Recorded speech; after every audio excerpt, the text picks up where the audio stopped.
2014 के बाद से हिंदुस्तान में फ़िरका परस्ती का बहुत ज़्यादा ढोंग होने लगा है। लोग अपने आप को मशहूर करने के लिए अक़लियत को निशाना बनाना ये एक आदत बना ली, एक सस्ती पब्लिसिटी का रास्ता हो गया।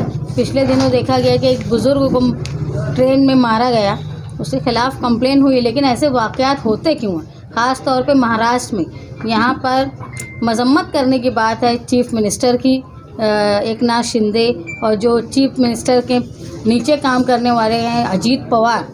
ऐसे लोग जो हिंदुस्तान के दूसरे स्टेट के मुकाबले में महाराष्ट्र बहुत ज़्यादा शांत स्टेट है, इसके बावजूद भी यहाँ पे इस तरह के वाक़ये हो रहे हैं जो काबिल मज़म्मत है। अभी एक खबर आई जिसमें नीतीश राणे ने कहा कि, और उन्होंने हिंदी में कहा कि मैं आप लोगों को बता देता हूँ, अगर किसी ने हुजूर की शान में गुस्ताखी करने वाले के ख़िलाफ़ बोला तो हम मस्जिद में घुसकर उनको मारेंगे। तो ये हिंदुस्तान जो है ये संविधान पे चलता है, ये किसी के बाप का नहीं। मैं भी उनको मराठी में जवाब देना चाहती हूँ कि हे देश संविधान से चलता आहे और हे कोणाच्या बापाचे नाही, हे बाबासाहेब आंबेडकरांचा भारत आहे। जर कोणी मस्जिदमध्ये घुसून कोणाला मारण्याचे प्रयत्न करेल तो स्वतःच्या पायावर परत जाऊ शकत नाही। ये उनको बता दे रहे हैं हम कि हिंदुस्तान कोई शक्ल हिंदू समाज और नीतीश राणे या बीजेपी के दलालों का मुल्क नहीं है, ये संविधान पे चलने वाला मुल्क है और यहाँ पर संविधान की ही चलेगी। अगर किसी ने संविधान में खलल करने की कोशिश की तो उनको हम अदलिया के तरीके से उनकी औकात बताने का काम करेंगे। आज 2 सितंबर को बुनकरों के लिए एक खुशखबरी आई। ये खुशखबरी दिसंबर 2023 में ही आ गई थी, जब पहली मर्तबा रईस शेख MLA नागपुर के अजलास में उन्होंने बुनकरों के हालात पर तफसील से अपनी बात रखी। तो महाराष्ट्र में पहली मर्तबा प्लेन पावर लूम पर कोई स्टडी ग्रुप बना और उस स्टडी ग्रुप ने जो पावर लूम महाराष्ट्र के सेंटर थे, मालेगांव में भी रईस शेख साहब आए, इचलकरंजी भी गए, भिवंडी के वो MLA हैं, नागपुर कामठी में भी गए, तो एक स्टडी करके, और फाल रुकन रईस शेख उसमें थे, इचलकरंजी के भी MLA थे, हमारे आउटर के दादा भूसे वो उसके चेयरमैन थे, मगर वो स्टडी ग्रुप रईस शेख के बोलने पे बनी। और हम ये बात हमेशा मानते हैं कि अगर जिसने काम किया है उसकी हौसला अफजाई होना चाहिए। हम रईस शेख साहब को मुबारकबाद देते हैं। पार्लियामेंट से पहले जो GR निकला था उसमें एक अटी शर्ती थी रजिस्ट्रेशन की। वो अटी शर्ती पार्लियामेंट इलेक्शन के बाद जब मुंबई में अजलास हुआ तो चंद्रकांत दादा पाटिल को अबू आसिम आज़मी और रईस शेख ने एक लेटर दिया और उनके नाम से लेटर आया कि वो अटी शर्ती हटाई जा रही है और हॉल में भी बोला गया। मगर मालेगांव शहर की बदकिस्मती ये है कि यहाँ कोई कुछ नहीं करता और अपना इस्तकबाल करवा लेता, पटाखे फोड़ लेते। ये तरीका बिल्कुल गलत है। जो महाराष्ट्र का सबसे बड़ा सेंटर था वहाँ के MLA को स्टडी ग्रुप में नहीं लिया गया तो उनकी कितनी दिलचस्पी बुनकरों के ताल्लुक से थी वो उसी वक्त वाज़ेह हो गई।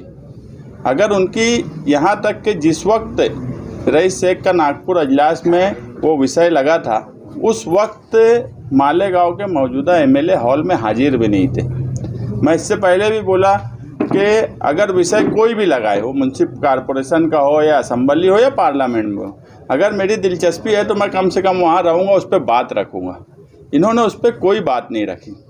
उसके बाद तो मैं हैरान हूँ कि माजी आमदार को क्या सूझी, तो वो असेंबली अजलास में बात हो गई कि हाँ वो अटी शर्ती ख़त्म कर दी जाएंगी। फिर वो बोले कि अब मैंने अजीत पवार से बात कर लिया, जबकि ये सवाल जो था ये पिछले अजलास में, आखिरी अजलास जो मुंबई में हुआ उसी में ये बात मंजूरी दे दी गई थी।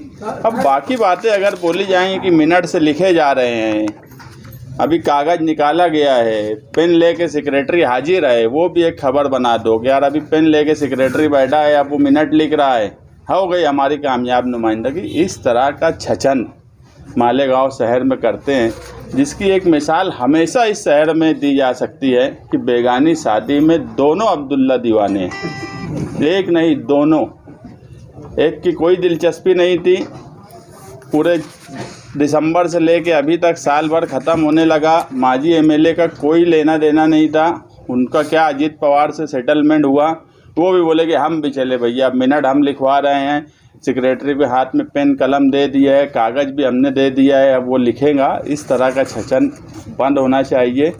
ये पूरे काम का अगर सही में कोई क्रेडिट का हकदार है तो वो सिर्फ़ और सिर्फ रईस शेख हैं, जिन्होंने ये स्टडी ग्रुप बनाई। उसके बाद मुसलसल वो इस मामले में लगे रहे। मैं भी कई बार बम्बई गया, उनसे पूछा, ये बात वो पहले से ही बोल रहे थे कि लाडली बहन स्कीम आने की वजह से सरकार की माली हालत बहुत ख़राब है और वो लोग एडजस्ट कर रहे हैं, तो थोड़ा वक्त लगेगा, मगर इलेक्शन का टाइम है, असेंबली में बोली हुई बात है, तो इलेक्शन से पहले हर हाल में जीआर निकल जाएगा।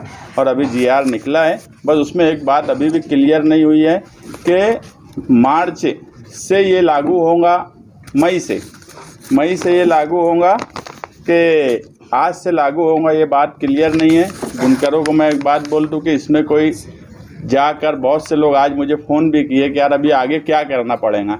अब जो है महावितरण जो है वो बिल बनाती है, हमारे यहाँ एक प्राइवेट कंपनी काम कर रही है, मगर बिलिंग का काम महावितरण का ही है, तो महावितरण उसमें से माइनस करेंगी। 10 तारीख तक बिल जनरेट होता आमतौर पे, तो 10 तारीख तक हम महावितरण से, जाहिद नदवी साहब से हमारी बातचीत हुई है, हम कल या परसों महावितरण में बातचीत करेंगे जाकर के आज किस तरीके से इनको फ़ायदा मिलेगा या किस तरीके से वो माइनस करेंगे और कब से करेंगे। ये आज से निकला है तो इस महीने से करेंगे कि पीछे जब असेंबली में बोला गया था वहाँ से लागू करेंगे। हमने रईस शेख साहब से भी बात की, प्रताप उगाड़े से भी बात की, उन्होंने भी बोला कि अभी ये क्लियर इसमें नहीं लिखा है, लेकिन वो कल मालूमात लेके हमको बताएंगे। मैं दोबारा मालेगांव शहरियान की तरफ से, समाजवादी पार्टी की तरफ से रईस शेख साहब को मुबारकबाद देता हूँ कि उन्होंने बुनकरों की जो रहनुमाई की, वो रहनुमाई के लिए बुनकर तरस रहा था। आज जो बुनकर के हालात हो गए हैं और ख़ास तौर से पावर लूम सेंटर को निशाना बनाया जाने लगा, जो प्राइवेट कंपनियां आती हैं, आप एक बार गौर करेंगे तो ये प्राइवेट कंपनी पूरे महाराष्ट्र में नहीं है। ख़ास तौर से power loom centre Bhiwandi, Malegaon ऐसी जगह जानबूझ के दी जाती है। अगर इनको प्राइवेटाइजेशन करना ही है तो पूरे महाराष्ट्र में कर दें, मगर जानबूझ के सिर्फ पावर लूम सेंटर पर की जा रही है। ये एक राहत है।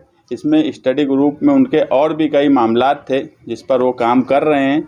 इंशाअल्लाह आने वाले इलेक्शन में आसिम भाई भी बोले, अगर मालेगांव शहर से समाजवादी पार्टी का एमएलए चुनकर जाता है तो हम बुनकरों के लिए और क्या क्या राहत दे सकते हैं, हम इंशाअल्लाह कोशिश करेंगे कि उनको राहत दें।